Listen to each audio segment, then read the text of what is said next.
बाबू लिख तो आप सकते हैं लेकिन एग्जाम में आपका गलत। हेलो दोस्तों, स्वागत है आप सबका का आपके अपने एलाइन जीके जीएस में। मैं हूं अमृत मिश्रा और आज की वीडियो में दोस्तों मैं आप लोगों से चर्चा करने वाला हूं आप लोगों के द्वारा किए गए कुछ कमेंट्स जिसका मैं आप लोगों को रिप्लाई देने वाला हूं।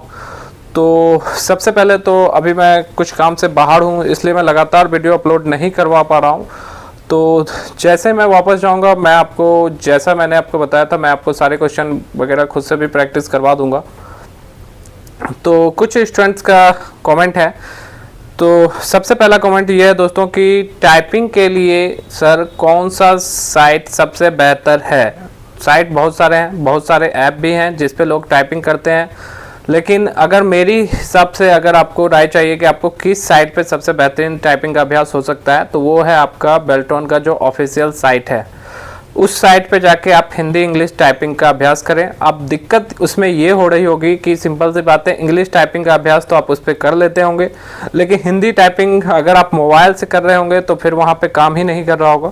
तो वैसे स्टूडेंट जिनका मोबाइल पे काम नहीं कर रहा है बेल्टोन के ऑफिशियल साइट पे हिंदी टाइपिंग का, तो वो चाहे तो टाइपिंग बाबा ऐप है प्ले स्टोर पे, उसको डाउनलोड करके वहाँ पर किसी बुक के माध्यम से या फिर उसमें जो लेसन दिए गए हैं उसे देख के टाइपिंग करके भी आप अपना अभ्यास कर सकते हैं दोस्तों। इसके अलावा बात करें, कुछ स्टूडेंट का कमेंट लगातार आता है कि सर किस तरह के कीबोर्ड से टाइपिंग करनी चाहिए। तो मैंने पीछे भी आपको वीडियो में बताया है बाबू कि आप जनरल कीबोर्ड का यूज कर लीजिए। जनरल कीबोर्ड जो मार्केट में आपको इजीली 250 350 तक के रेंज में अवेलेबल हैं, चाहे वो प्रोडॉट का हो, जेब्रॉनिक का हो, एसर का हो, आपको जो भी कीबोर्ड सही लगे, जो आपको अच्छा से अभ्यास कराने में यूजफुल हो, तो इसमें से आप कोई भी एक कीबोर्ड लेके अभ्यास कर सकते हैं। और भी कंपनी के कीबोर्ड हैं जो आपको सरलता से अनुभव हो जाए, आप उस पर अभ्यास कीजिए और डिफरेंट टाइप के कीबोर्ड पे अभ्यास कीजिए, क्योंकि ऐसा जरूरी नहीं कि आप जिस टाइप के कीबोर्ड पे अभ्यास कर रहे हैं वही कीबोर्ड आपको वहाँ पे देखने के लिए मिले।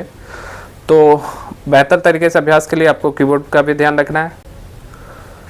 तीसरा क्वेश्चन है कि सर एग्ज़ाम कब होगा, क्या हमें तैयारी को ब्रेक कर लेना चाहिए। तो ऐसा मत कीजिएगा। आप कुछ टीचर ऐसे भी हैं जो आपको बोल रहे होंगे यूट्यूब पे कि आपको दूसरे एग्ज़ाम की भी तैयारी करनी चाहिए, आपको सिर्फ इसी पे आश्रित नहीं रहना चाहिए। ऐसा मेरा मानना नहीं है दोस्तों। अगर आप इस एग्ज़ाम की तैयारी कर रहे हैं तो फिलहाल अभी आपको लगातार इसी पे ध्यान रखना है। कुछ ही महीनों में इसका एग्ज़ाम होगा ही, तो अगर आप अभी ध्यान भटकाएंगे तो हो सकता है फिर आप पीछे रह जाएं। तो आप लगातार अभ्यास करते रहें, क्योंकि बहुत बार ऐसा हुआ है कि वैकेंसी थोड़ा लेट से एग्ज़ाम होने के कारण बहुत सारे लोग तैयारी करना बीच में छोड़ देते हैं, तो फिर उनको दिक्कतों का सामना करना पड़ता है। तो मैं नहीं चाहता हूं कि आपको उन सारी दिक्कतों का सामना करना पड़े, तो आप बेहतर होगा कि लगातार तैयारी करते रहें। सबसे ज़्यादा जो विवाद वाला मामला है कमेंट में वो है शिफ्ट और हलंत को लेके। बहुत सारे लोग कहते हैं कि सर शिफ्ट भी यूज होता है, बहुत सारे लोग कहते हैं कि हलंत कौन सा सही है, इस पे चर्चा कर दीजिए। तो मैं आपको बता देता हूँ, मैंने हालांकि एक वीडियो अपलोड करके भी दिखाया था बहुत सारे वर्ड को हलन से लिख के, और बहुत सारे लोग बोल रहे थे कि सर उसको शिफ्ट के साथ भी लिख सकते हैं। बाबू लिख तो आप सकते हैं लेकिन एग्जाम में आपका गलत होगा। अगर आप अभी से अगर उस चीज़ को सही नहीं करते हैं सही से, तो फिर आपको एग्जाम में खामियाजा भुगतना पड़ेगा। दोस्तों मेरा काम है आपको बताना। अगर आपको फिर भी इच्छा होगी आ बैल मुझे मार, तो फिर आपको मार खाने से कोई नहीं बचा सकता, आप मार खाइएगा ही खाइएगा, ये बात तय है। तो बेहतर होगा शिफ्ट और हलंत पर जितने भी आपको डाउट हैं उसको अच्छे तरीके से क्लियर कीजिए कि किस वर्ड को आपको शिफ्ट के साथ लिखना है, किस वर्ड को हलंत के साथ। आप एग्ज़ाम में जाके फेल हो जाइए, उससे अच्छा है कि अभी तैयारी कर लीजिए।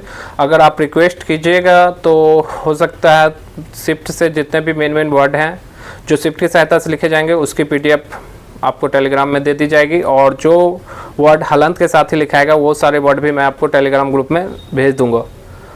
लेकिन वो तभी भेजूंगा जब आप लोग कमेंट करके बोलिएगा कि आपको PDF चाहिए, तो भेज दिया जाएगा। कुछ लोगों को प्रैक्टिस से लेके रिलेटेड सवाल है कि प्रैक्टिस के लिए क्या करें। तो दोस्तों मार्केट में बहुत सारे बुक भी अवेलेबल हैं प्रैक्टिस के लिए, चाहे रुक्मणी का हो या फिर खान सर का, या फिर और भी हैं बेल्टोन के बहुत सारे PDF भी मिलेंगे। मैंने ऑलरेडी आपको 3000 क्वेश्चन वाला PDF भी दिया था, अगर आपने उससे प्रैक्टिस कर ली है तो जल्द ही मैं आपको 2000 क्वेश्चन वाला जो PDF है वो भी टेलीग्राम ग्रुप में दे दूंगा, आप उससे भी अभ्यास कर लीजिएगा।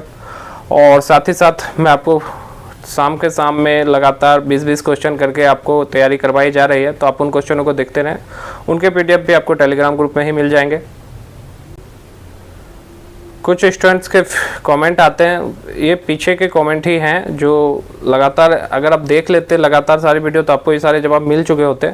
वर्ड हाईलाइट होगा तो मैं पहले ही बता चुका हूँ कि वर्ड हाईलाइट होगा ही होगा। बैक स्पेस भी काम करेगा, आपका फुल बैक स्पेस काम करेगा, जितना मिटाना है मिटाइए, लेकिन कोशिश कीजिएगा कम से कम गलती करें और कम से कम मिटाने का, वरना सिलेक्शन लेते रह जाइएगा आप। तो इस चीज़ पे आपको दिमाग में रखना है इस बात को। और यदि कोई ऐसा कमेंट रह गया हो जिसका मैंने रिप्लाई नहीं किया हो तो प्लीज़ आप कमेंट करें, मैं आपको जल्द से जल्द नेक्स्ट वीडियो में रिप्लाई कर दूंगा। तो दोस्तों इस वीडियो में बस इतना ही, मिलते हैं अपने नेक्स्ट वीडियो में, तब तक के लिए अलविदा। Thank you very much for watching this video.